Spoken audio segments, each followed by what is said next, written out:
Tahu nggak, ada loh beberapa momen dalam sejarah yang benar-benar mengubah arah peradaban dunia. Dan penaklukan Konstantinopel itu salah satunya. Ini bukan cuma cerita perang biasa ya.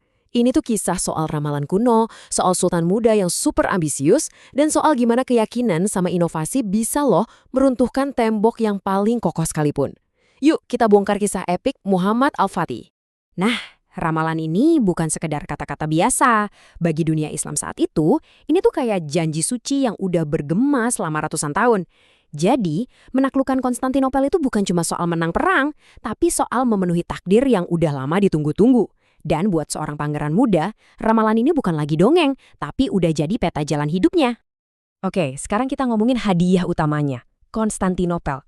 Coba bayangin deh sebuah kota yang jadi pusat dunia selama 1000 tahun.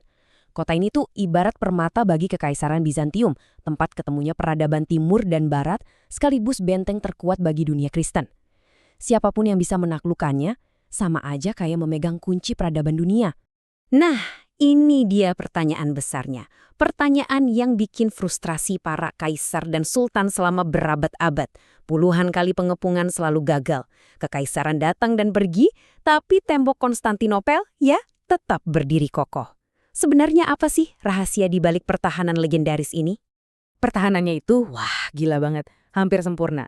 Ada tembok Theodosian, itu bukan tembok biasa, tapi benteng 3 lapis yang tebal dan susah banget ditembus.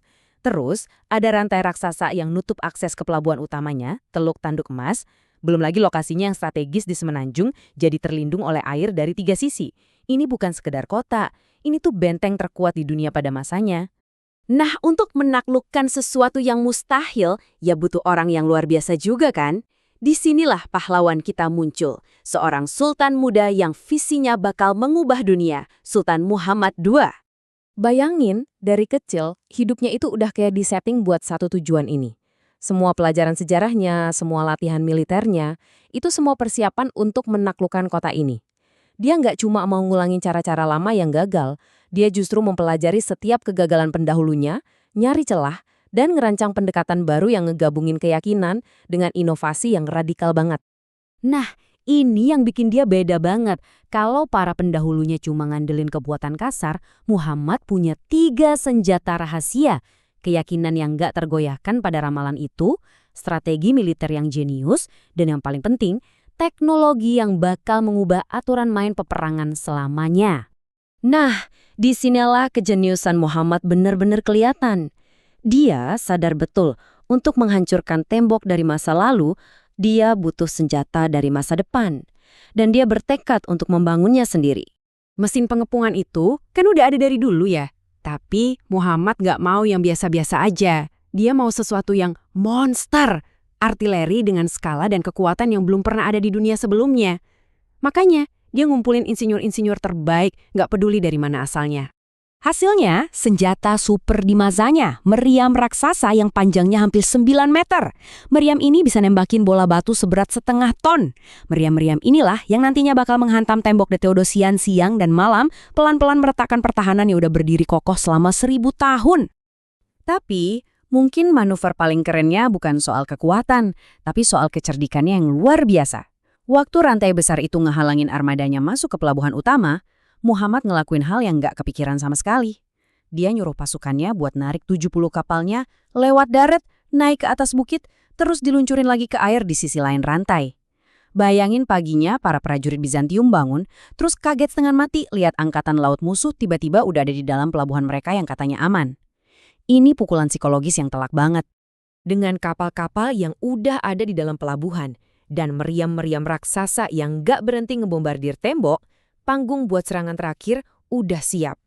Selama 53 hari, kota itu digempur habis-habisan. Tapi akhirnya, pada tanggal 29 Mei 1453, dengan tembok yang udah banyak bolongnya, Muhammad memerintahkan serangan total dari darat dan laut. Sebelum fajar menyingsing, pasukannya berhasil menerobos masuk lewat celah di tembok, dan setelah lebih dari 1000 tahun, Konstantinopel akhirnya takluk. Jatuhnya kota ini tuh kayak gempa bumi yang getarannya nyampe ke seluruh dunia. Dampaknya terasa banget sampai berabad-abad kemudian, dan secara fundamental mengubah peta kekuasaan global. Di usia 21 tahun, Sultan Muhammad II berhasil memenuhi takdirnya. Dia memasuki kota bukan sebagai perusak, tapi sebagai seorang penakluk. Dan dia mendapatkan gelar yang bakal melekat selamanya, Al-Fatih, yang artinya sang penakluk. Terus, kenapa sih peristiwa ini penting banget? Soalnya, ini bukan cuma soal jatuhnya satu kota. Ini tuh akhir dari Kekaisaran Romawi yang udah bertahan ribuan tahun lebih. Ini adalah titik kebangkitan Kekaisaran Utsmaniyah jadi kekuatan dunia yang baru.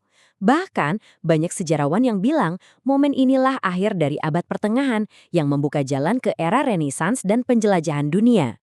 Kisah Muhammad Al-Fatih ini ngajarin kita sesuatu yang luar biasa loh.